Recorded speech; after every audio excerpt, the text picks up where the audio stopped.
Today's topic, I think, is a great topic to address and is specializing in one particular sport. Especially with the personal training aspect being a big deal, is everybody wants to focus on skill specific training. And I think there is something to that as you get older.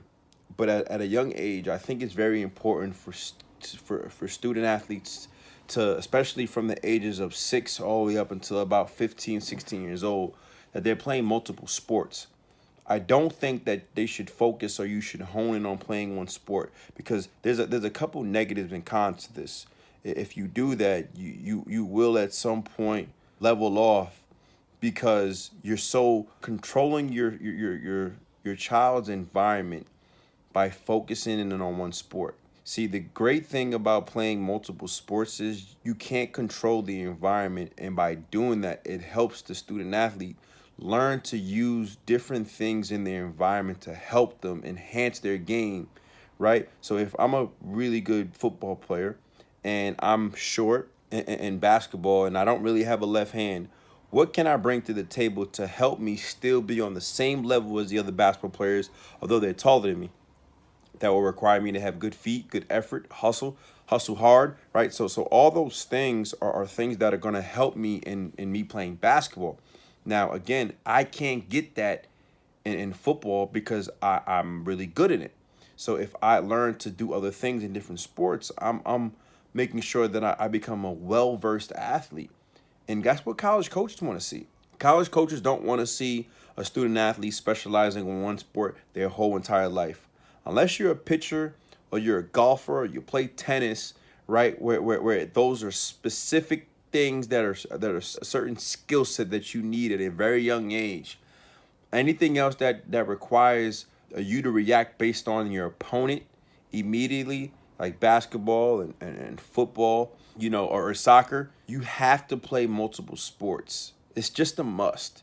It's something that you need to do. You need to do it year round. If you're a lacrosse player and you just focus on playing lacrosse from the time that you were 6 to you're 14, at some point you're going to level off. And if you ever notice, the ones who are the elite ones, when they share their story as they get older, they talk about what they did at a young age and how many different sports they played. There's value in playing multiple sports. Don't let any trainer tell you that. Don't let anybody tell you that just playing one sport is going to help you in that sport. Yes, it does. But there's one thing that you can't simulate. You can't simulate adversity in something that you've never experienced before, right? And if you are a basketball player and you run track, right? You don't have four of the teammates to help you get out of a rut. It requires for you to internally be motivated to push yourself so that way that you aren't losing the race. But you can't learn that in basketball with a team. So there's value in playing multiple sports that I think needs to be part of growth. And you're going to level off faster than you anticipate.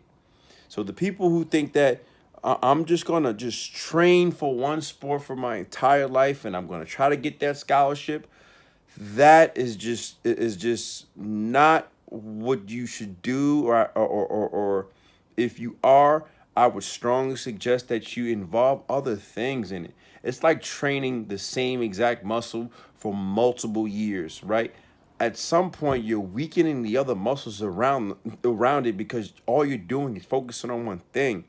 You need to be a well versed, and the only way that you're going to do that is if you play multiple sports. Key to that is trying to create an environment where you don't know what's happening next. So that way you are enhancing your reactive and your hand-eye coordination by playing multiple things that you maybe can't get in your respective sport.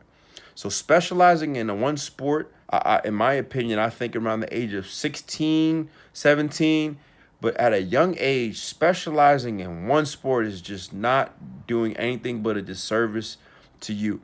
If you are, I would change it. I would sprinkle some more things in there, do karate, do basketball, do baseball, tennis, swim, golf, everything that you can do to be a well-versed athlete, because the elite athletes of the world, if you ever hear their backstory, they all come from different places where they've had different things. LeBron James was a great football player. Odell Beckham can kick a soccer ball. He can swing a baseball bat, right? He can dunk a basketball, right?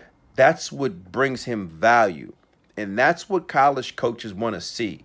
College coaches don't want to see somebody who's been training doing the same thing for 10, 15 plus years. They want to see that quarterback, the point guard of the basketball team, and also want to see him being a shortstop of the baseball team.